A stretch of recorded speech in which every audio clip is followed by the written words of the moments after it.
Labungin ng mainit na palakpak at sigawan, Vice President Sara Duterte! Maraming salamat po, Yorme at muli po. Salubungin po natin ang isang malakas na palakpakan, ang ating minamahal na ikalawang Pangulo ng Republika ng Pilipinas, Vice President Sara C. Duterte!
Magsiupo, mga minamahal ko pong batang Maynila. Muli po, palakpakan po natin Vice President Sara Duterte!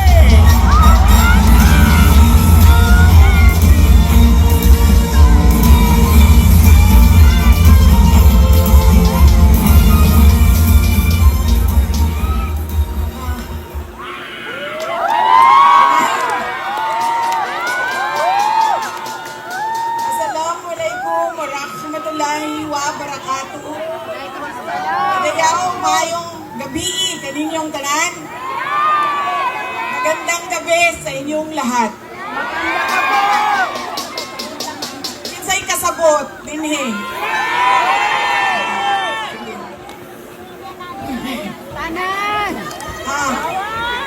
Unahin ko po muna ang aking mga pagpapasalamat. Una po, ang pagpapasalamat natin sa ating pinakamamahal na mayor ng siyudad ng Maynila, Isko Moreno Dumagoso.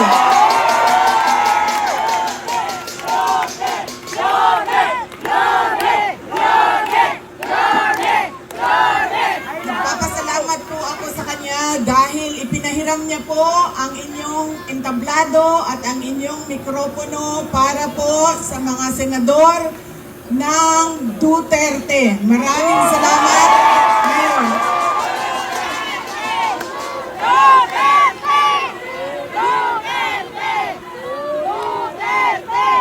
Ang sunod na pagpapasalamat ko ay sa inyong lahat, mga kababayan namin dito sa Maynila. Maraming salamat sa oras ninyo at sa pagkakataon na ibinigay ninyo sa akin at sa amin ngayong gabi na ito. Maraming salamat. I love you! Madami sa inyo ang hindi pa, wala pa na nihapon, hindi pa na naghapunan. Marami sa inyo ang hindi pa naghapunan, hindi pa nakaluto, at kanina pa dito, mainit, pero nandito kayo para sa amin at para sa bayan. Maraming salamat sa inyong lahat. Ang susunod ko pong pagpapasalamat, mahal ko kayo, ma'am. Mahalin din natin patuloy ang inang bayan, ang Pilipinas. I love you, Sarah! I love you too. Sisterly love na ito, sis. Mahal ko kayo. Kaya ako nandito ngayon. Ang susunod po na pagpapasalamat ay mula po sa pamilya namin. Papasalamat po kami sa pagmamahal at suporta na ipinapakita nyo kay dating Pangulong Rodrigo Duterte. Maraming salamat po.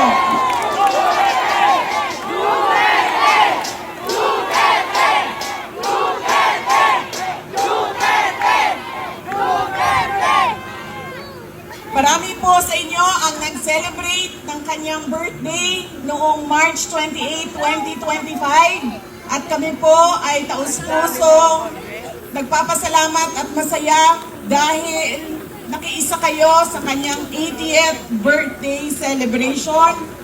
Dahil hindi po lahat tayo ay mabibigyan ng pagkakataon na umabot ng 80 years old. Kaya maraming salamat at sinelebrate nyo ang kanyang 80 years.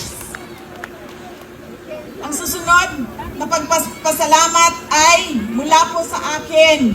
Maraming salamat sa inyong suporta, sa inyong kampanya at sa inyong boto para sa akin noong halalan ng 2022. Maraming salamat sa suporta ninyo.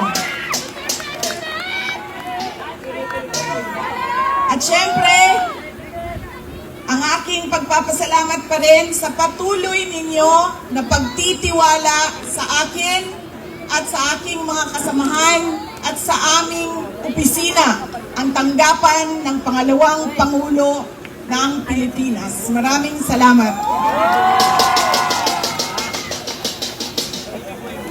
Ang amin pong pamilya ay merong malaking utang na loob sa inyong lahat, mga kababayan namin, sa inyong sa pagkakataon na inyong ibinibigay sa amin na makapaglingkod sa ating bayan. Dako kayo ang amo ang utang nga kabubuton kaninyong tanan mga kaigsuonan namo. Sa higayon nga gihatag ninyo kanamo nga makaserbisyo sa ato ang nasod. Daghan kayong salamat.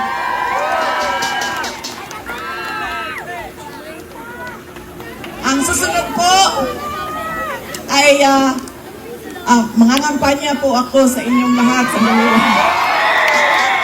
Tanggalin ko lang po yung seal ng aking opisina. Oo, palitan natin ng seal ng Office of the President.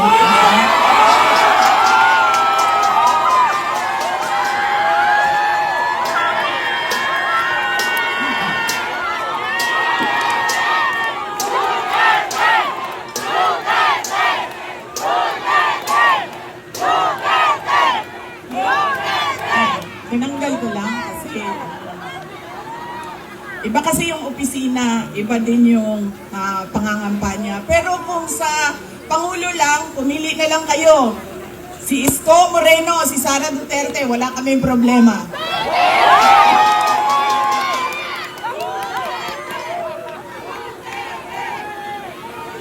Ikaw muna, ma'am, bago si Yorme! Ikaw muna, bago si Yorme! Hindi ba pwede Bakit po ba lagi pabalik-balik o paulit-ulit ang problema ng ating bayan? Dahil po, paulit-ulit din yung ugali natin sa pagpili ng ating mga leader. Kung sino yung binoboto natin. Ngayong darating na halalan, marami ang nagtatanong, ano bang pwede naming gawin? Wala naman kaming pera, wala kaming makinarya, ordinaryong tao lang kami na nakatira sa gilid ng daan kung saang subdivision. Pero gusto namin na merong makitang pagbabago sa nangyayari at para sa ating bayan. Una po, ang ugali natin sa pagpili ng ating mga mga kandidato ay kung sino yung naaalala natin. Sino yung magaling kumanta, sino yung magaling sumayaw, sino yung magaling magpatawa. Yaan nang lagi nating naaalala kapag tayo ay boboto na. Hindi na natin tinatanong, ano ba ang pangako niya noon na siya ay tumatakbo? Tinupad ba niya ang pangako niya? Diba? Dapat tinatanong natin ang sarili natin, ano bang nagawa ng tao na ito? Nangako siya, sorry ma'am,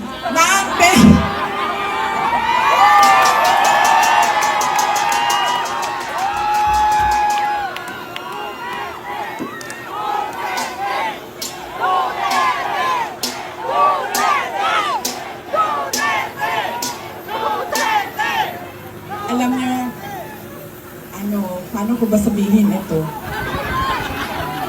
Hindi, ganito. Tulad na lang na magkaibang tao kami ni Pangulong Rodrigo Duterte. Si Pangulong Rodrigo Duterte ay hindi si Inday Sara Duterte. Si Bongbong Marcos ay hindi si Amy Marcos.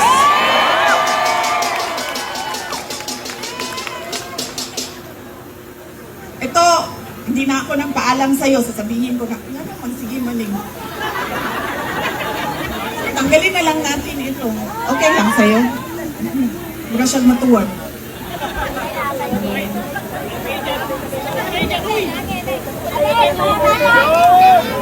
Ganyan na lang.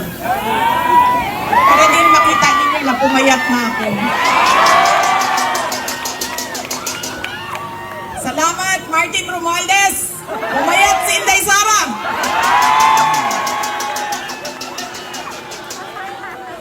Uy, kadyan lang ba? Seryoso, seryoso. Mahal ko kayo, ma'am. Mahal kita, Inday. Ito, hindi na ako nagpaalam kay Senator Amy, ha? Kasi hindi ko naman alam na nandito siya. Noong October 2023, pumunta ako sa kanya. Sabi ko sa kanya, pwede mo ba akong tulungan? Kailangan ko kausapin ang Pangulo. Kasi nakikita ko sa mga plano nila at nabasa ko sa mga plano nila, meron silang ipa-file na impeachment na kaso. So sinamahan niya ako.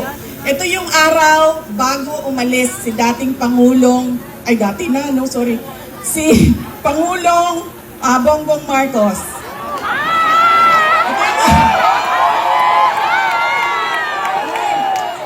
Hindi ko sinadya yun. Sinadya yun, ha? Kayo lahat, kailan ng sedisyon. Kayo dyan, may kaso na kayo bukas. Yun na. So, ito yung araw na paalis siya, papuntang Amerika. Pumunta kami, sinamahan ako ni Senator Amy. Siya yung kumuha ng oras ng schedule para makausap ko si BBM.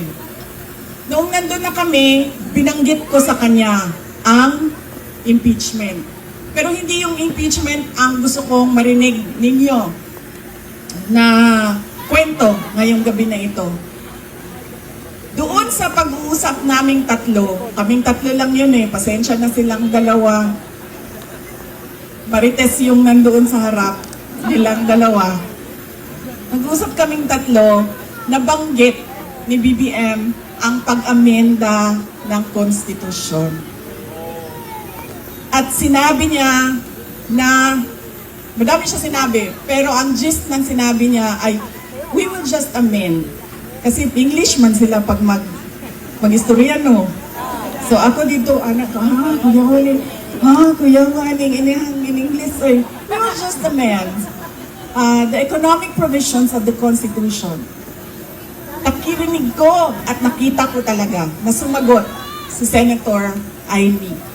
Sabi niya, that is a dangerous thing. Sabi niya, if you open the Constitution to amendments, you do not just open it to economic provisions. you open it for all amendments of the Constitution. At nagsagutan na silang dalawa sa harap ko dahil sa ating konstitusyon. Kaya yan ang pruweba ko at proof ko sa inyo na magkaiba na tao. Ibang tao si BBM, ibang tao si Amy Marcos. Okay na ma'am, pwede ka na umalis. Wait lang, sandali. Iboto niyo ba si Amy Marcos? Okay na ma'am, pwede ka na lumipat sa QC. Group na dito. Kalimutan ko na yung sasabihin ko. Tatlong paalala. Hindi natin tinitingnan kung ano ba yung mga pangako niya noon. Tumakbo siya noon, may pangako siya. Binigay ba niya? Diba? 20 pesos ang kilo ng bigas.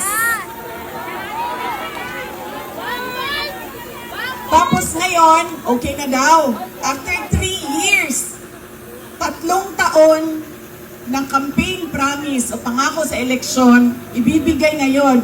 Pero, ibibigay lang sa Visayas. Para bang hindi kayo nagugutom dito sa syudad ng Maynila. At parang hindi nagkukulang ang pera ninyo pambili ng pagkain. Kaya dapat tinitingnan natin. Sumayaw, oo. Kumanta, oo. Bakit hindi?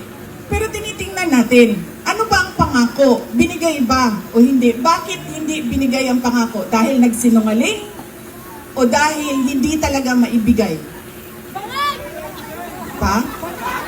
Yan yung unang. Lagi na lang tayo, bangan. Sorry, ma'am. Nambubudol. I'm sorry. Ma'am, gagamit! Kasi naman sabi ko, Traidor! miss ka na. Ma'am, traidor! Traidor! Traidor! Duterte! Duterte! Duterte! Duterte! Alam nyo, yung bangag na yan, hindi totoo. Hindi naman ako kasi tumawa dahil tinawag siyang bangag.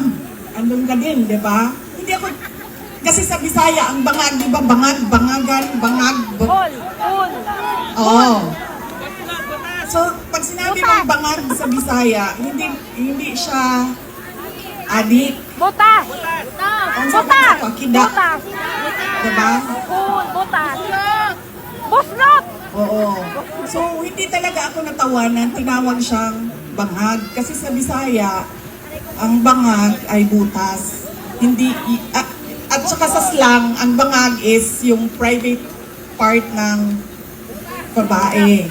Diba? Bangagan. Ang pinagtawanan ko, dahil ang rally na yon ay kontra sa pag-amyenda ng konstitusyon. Yun yung rally na yon. Tapos nagulat na lang kami na iba na yung napag-usapan doon sa rally. Pero balik tayo sa bangag, ma'am. Alam mo, hindi ito kasali talaga sa speech ko. Sinabi sa akin ng partner ng uncle ko na noong hindi pa siya Pangulo, nung senador pa lang siya, ay bumisita sila sa bahay at inalok talaga sila ng droga. Humindi yung wala naman ako sinabi na pangalan. Talaga. Alam nyo, may malaki bang kulungan ang Maynila para sa atin lahat? Hindi nila tayo kakayanin ikulong, no? Baka matulad tayo kay President Duterte. Nakulong na. Humindi yung partner noong uncle ko. Kinento nila yan sa akin. Ang buong akala ko naman, kasi matanda na, 'Di ba? May edad na, natututo ka na sa kung anong mga mali na ginagawa ng kabataan mo, ay nagbabago yung tao. Hindi ko alam na yun na nga ang nangyari. Kaya balik tayo sa paalala, tingnan niyo muna. Pagkatapos niyang kumanta, tanungin ninyo ang sarili ninyo. Noon, nakinig ako sa'yo. Ano ang pangako mo? Binigay mo ba? Kaya dapat pinag-iisipan natin kung iboboto natin o hindi yung tao. Pangalawa, ito walang makakakontra sa akin nito kahit saan man sa mundo. Hindi dahil galing yan sa malaking pamilya ng mga politiko ay automatic ang boto ninyo. Hindi dahil anak yan ng Duterte ay automatic ang boto ninyo. Dapat tinatanong nyo ang sarili ninyo, ano ba ang abilidad at kapasidad ng tao na ito na maglingkod para sa bayan. Isa sa mga problema natin ay ang political dynasty. Pero hindi ipinagbabawal ang kung sino man ang may gusto tumakbo. Kaya nasa atin, nasa mga butante ang pagkilatis. Duterte yan. Anong abilidad niyan, anong kapasidad niyan, at sino yan siya.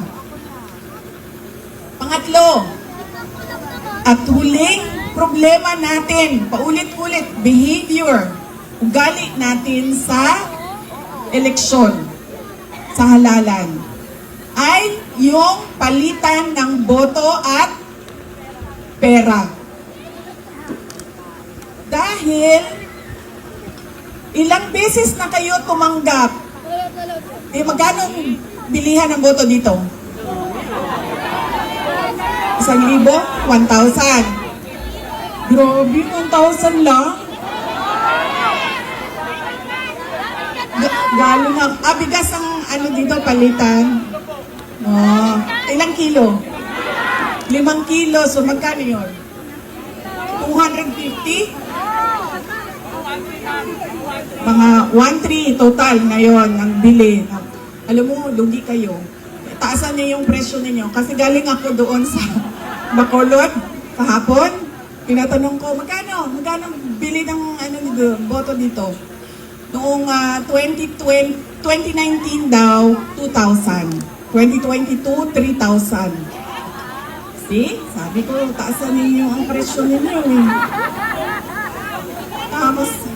Tapos nung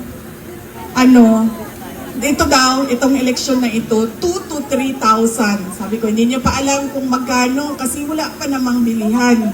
Pero sabi nila, mga 2,000 to 3,000 daw yung bilihan ng boto doon. Kaya, kulang ang hingi ninyo. Lugi kami. 1,300 ang natatanggap ninyo. O hindi pa lahat. O. Bakit 1,300? Ang akap, magkano ba akap? Di ba 5,000?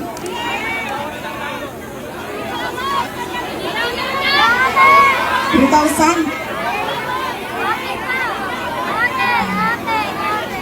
May kaltas pa yun. Di ba? 1 for you, 1 for me, 1 for you, 1 for me.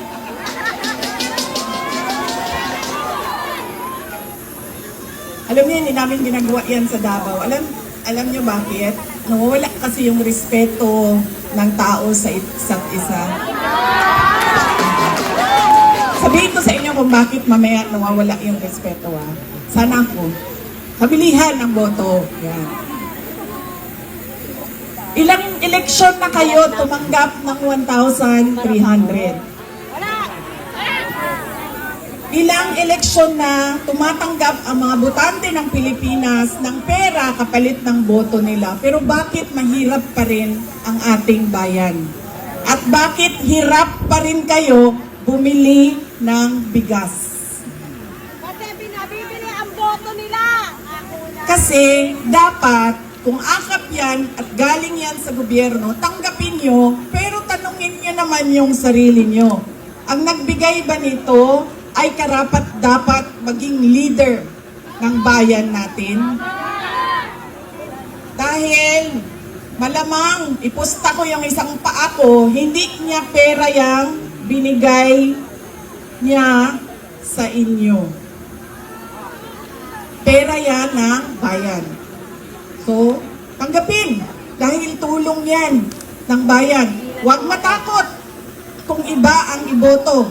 Dahil unang-una, nakatago naman yung boto natin. At pangalawa, kung sino man yung manalo na mayor ninyo, na vice mayor ninyo, na konsehal ninyo, na congressman ninyo, ay may obligasyon na tumulong sa taong bayan. Kaya kung sino man yung nakaupo, magbibigay pa rin yan ng tulong sa inyo. Kaya, yan ang kailangan ninyong isaisip. Hindi dahil sikat ang apelido, automatic ang boto. Hindi dahil may kapalit ang aking boto, ay ibibigay ko na. At, ni isa? Check ko lang mo, nakikinig kayo? Ano yung isa? Oh, see? Hindi na nakikinig. Ha? Respeto. Nakakawala talaga ng respeto yun, ma'am, pag may palitan ng pera. Yung isa ay, wala naman nakinig sa inyo. Huwag ibenta ang boto. Huwag dahil sikat iboto. Ha? Political dynasty. O yun nga, dahil sikat iboto. Ano isa? Huwag palagi makikinig sa pangako. Oy, grabe.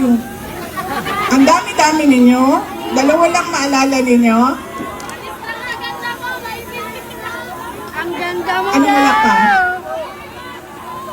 Huwag makinig sa pangako. Ay, opo.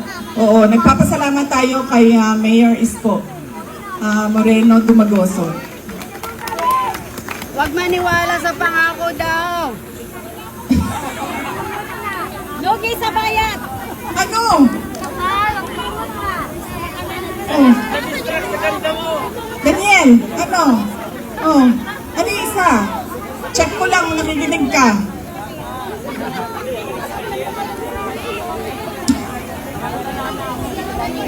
Alam nyo hindi ito totoo na kilay ko ha, drawing lang ito. Oh, drawing lang ito. Kanina, sinasabihan ko yung gumagawa ng mukha ko. Sabi ko, alam mo, para akong naglalakad na kilay. Tapos sabi niya, hindi, kailangan mo yan.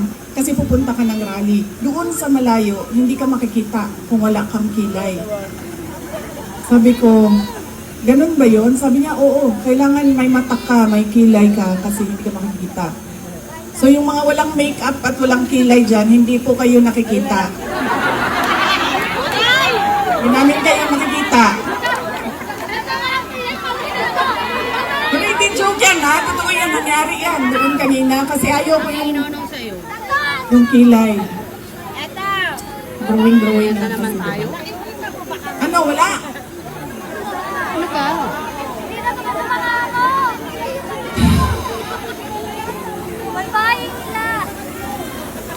Marami ang nangangamusta kay President Duterte.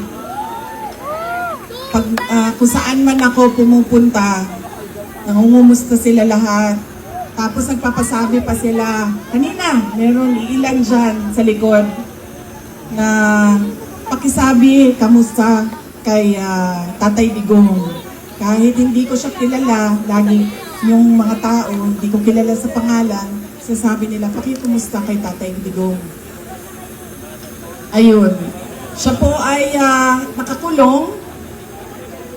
Anak po ako ng nakakulong na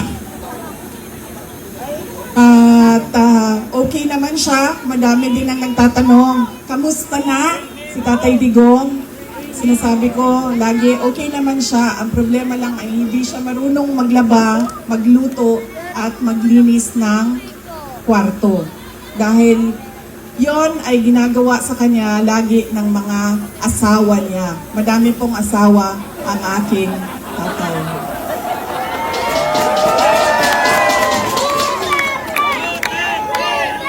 Kita niyo yun si Kitty? Kitty, yung maganda ko na kapatid. Iba po yung nanay niya. Kasalukuyan po, dalawa yung girlfriend na nandoon, nag-aantay na makalabas si Pangulong Rodrigo Duterte. Totoo yan.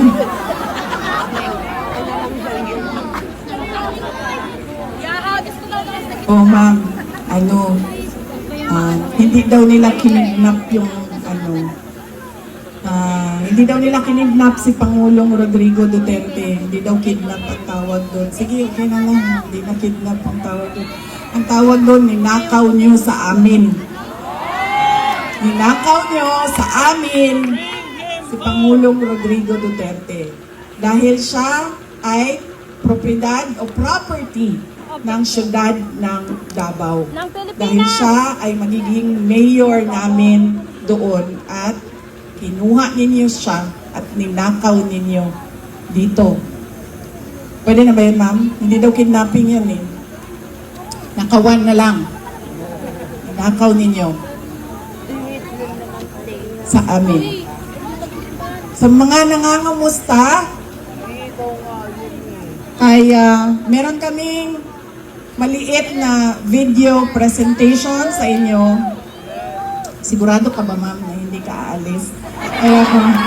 Kaya ako nakakalimot sa mga sasabihin ko eh, kasi nalilunto ka, ma'am. Ma'am, ang advice ko lang talaga sa iyo sa panahon na ito at sa darating na mga araw ay magpalit ka na po ng apelido, ma'am.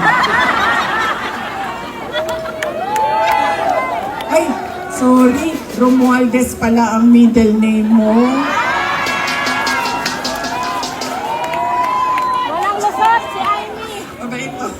Sabi ko nga, matino na tao, si Senator Amy Marcos. Pagpalit na lang. Ready na?